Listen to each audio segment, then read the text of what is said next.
Good morning dear student. Tarain के द्वितीय युद्ध के बाद अब देखते हैं हम पृथ्वीराज चौहान जी का अंत किस प्रकार हुआ था। देखिए, अभी तक ये निश्चित नहीं हो पाया है कि पृथ्वीराज चौहान जी का जो अंत है वो अजमेर में हुआ या गजनी अफगानिस्तान में हुआ या युद्ध भूमि में हुआ। फिर भी विभिन्न विभिन्न इतिहासकारों के अलग अलग मत हैं, तो उन्हीं मतानुसार हम थोड़ा उनका अध्ययन करेंगे। तो देखिए, अजमेर में होना कौन कौन सी पुस्तकों में लिखा है, तो एक तो है हमीर महाकाव्य, एक मुसलमानी लेखक है यूफी और हसन निजामी।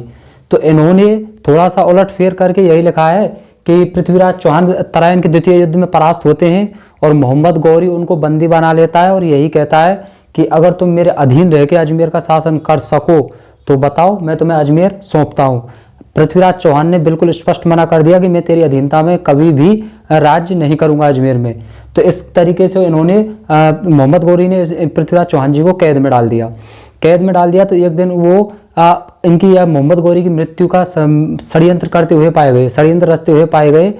तो तभी इनको पृथ्वीराज चौहान जी को वहां पर मौत के घाट उतार दिया। कोई बताता है कि तारागढ़ दुर्ग से फेंक दिया उठा के, और उनकी इस तरीके से मृत्यु हो गई। एक है विरुद्ध विधि विध्वंस पुस्तक, इसमें लिखा है कि ये युद्ध भूमि में युद्ध करते हुए ही काम आ गए थे। यहां से अभी तक ऐसा कोई प्रश्न आया नहीं है। अब देखिए, इनके दरबारी कवि और मित्र चंद्रबरदाई ने इनको कहा है कि भाई ये गजनी में इनका अंत हुआ था अफगानिस्तान में।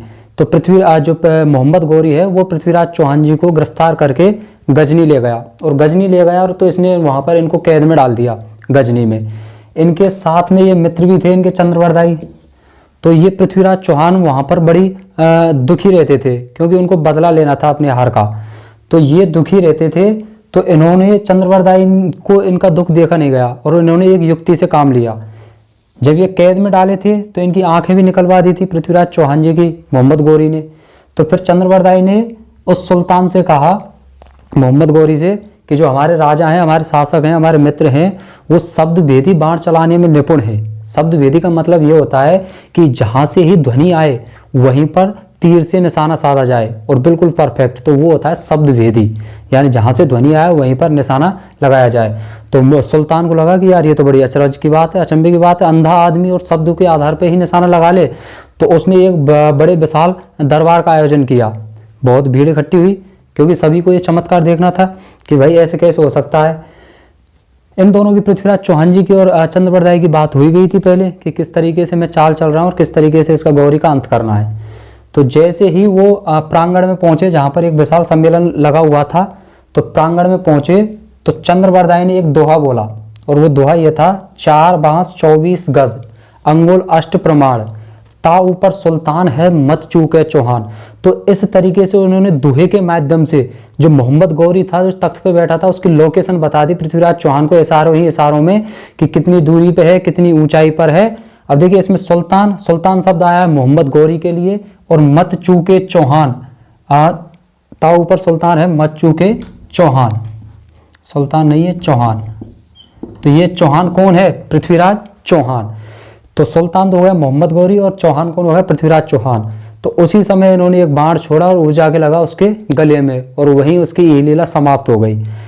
फिर बचे चंद्रबरदाई और पृथ्वीराज। तो इन्होंने सोचा कि हम शत्रु के हाथ लगेंगे तो इन दुष्टों के हाथ से मरने के बजाय हम स्वयं ही मर जाते हैं। तो चंद्रबरदाई एक छुरी निकालता है और पहले वो घोंपता है अपने दोस्त के पेट में, इनके सखा ही थे, दोस्त ही थे, और फिर अपने पेट में घोंप के और दोनों की हत्या हो जाती है।